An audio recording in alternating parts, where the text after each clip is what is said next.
बढ़िया बढ़िया, बहुत अच्छे जा रहे हैं। तो अगला जो सवाल है उसके अंदर हमने पूछा है कि भाई इसके अंदर मैक्सिमम नंबर ऑफ एटम्स किसके अंदर होंगे। तो जैसा हमने पिछला सवाल किया, ये सवाल भी बिल्कुल वैसे ही है। यहाँ पे क्या पूछा हुआ है, मैक्सिमम नंबर पूछा हुआ है। तो हमें सबसे पहले फॉर्मूला क्या याद आना चाहिए, number of moles is equal to Avogadro number of atoms. देखो मैं जो स्टार्टिंग का थोड़ा सा स्पेस देता हूँ इसीलिए देता हूँ ताकि आप लोग वीडियो को पॉज करो, खुद से ट्राई करो। सॉल्यूशन का फायदा तभी होगा जब आप खुद से वीडियो को करने की कोशिश करोगे, otherwise just a waste of time है ब्रो। तो यहाँ पे number of moles is equal to Avogadro number of atoms. तो सीधे सीधे यहाँ पे मैक्सिमम नंबर पूछा, तो मैं अगर इन सबके मोल्स निकाल लूँ तो मोल्स तो एवोगैड्रो के बराबर ही है। तो मैं जिसके ज्यादा मोल्स उसके ज्यादा एटम्स, सीधी सीधी बात। तो मेरे को यहाँ पे ये है कि मेरे को किसके अंदर ये निकालना है कि किसके मोल्स जो होंगे वो ज्यादा होंगे। तो भाई सबसे पहले हम देखते हैं 1 ग्राम ऑफ एजी, हम इसको एनालाइज करते हैं। ठीक है, 1 ग्राम ऑफ सिल्वर है। अब हमें पता है, मैंने जैसा पिछले में भी लिखा, नंबर ऑफ मोल्स जो होता है वो बराबर होता है atomic mass of an atom. ठीक है, तो यहाँ पे हमें दिया हुआ एटॉमिक मास कितना, 108। तो एटॉमिक मास का मतलब हो गया 108 ग्राम ऑफ सिल्वर जो है वो 1 मोल के बराबर हो गया। ठीक है, तो यहाँ पे 1 ग्राम में कितने हो गए, 1/108 मोल में 1 ग्राम ऑफ सिल्वर हो गया।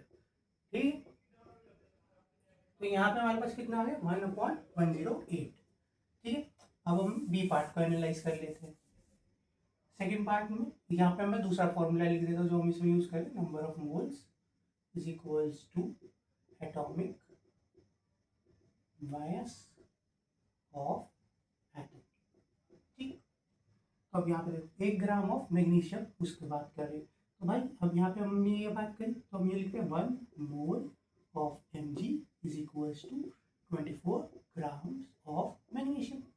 ठीक है, अब यहाँ पे 1 ग्राम ऑफ मैग्नीशियम में कितने मोल्स हो गए भाई, 1/24 मोल्स ऑफ मैग्नीशियम। तो यहाँ पे कितना हो गया, 1/24। ये बी पार्ट का एनालिसिस हो गया। सी पार्ट में देख, सी पार्ट में similarly 1 mole of oxygen is equals to 32 gram of oxygen. ये कहाँ से आया, ये एटॉमिक वेट है 16 × 2। ठीक है, तो 1 mole of oxygen equals to 32 gram of oxygen. 1/32 mole of oxygen will be equals to 1 gram of oxygen. तो यहाँ पे कितने मोल हो गए, 1/32। ये भी होगी। तो डी पार्ट का एनालिसिस देख लेते हैं। डी पार्ट में क्या है, 1 mole of lithium is equals to 7 grams of lithium. तो यहाँ पे कितने मोल्स हो गए, 1/7 मोल्स ऑफ लिथियम। तो ये कितना के बराबर हो गया, 1 ग्राम ऑफ लिथियम। यहाँ पे कितने मोल्स आ गए, 1/7।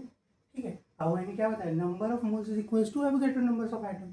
यहाँ पे कितने एटम्स हो गए, एन एवोगैड्रो बाय 7। यहाँ पे कितना हो गया, एवोगैड्रो बाय 32। यहाँ पे कितना हो गया, एवोगैड्रो बाय 24। यहाँ पे कितना हो गया, Avogadro bye 108।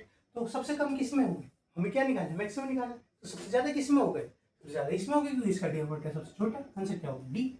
Simple simple, very easy question, similar to previous one. चलो बहुत बढ़िया, अगर ये बन गया, प्रीवियस वन से समझ के ये बन गया तो वीडियो अच्छी जा रही है। क्वेश्चन नंबर 4 पे चलते हैं फटाफट।